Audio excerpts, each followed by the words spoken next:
अस्सलाम वालेकुम।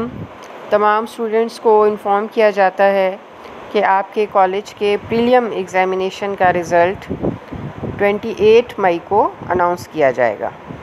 तो आप तमाम स्टूडेंट्स फ़र्स्ट ईयर के, सेकेंड ईयर के, तमाम फैकल्टीज़ के तमाम स्टूडेंट 28 मई को कॉलेज आकर अपने प्रीलिम एग्ज़ामिनेशन का रिज़ल्ट मालूम कर सकते हैं।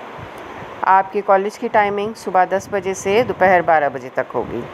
ठीक है, तो आप लोग अपने प्रीलिम का रिज़ल्ट लेने के लिए 28 मई को कॉलेज आएँ। आपके कॉलेज के टाइमिंग सुबह 10 बजे से दोपहर 12 बजे तक के हैं।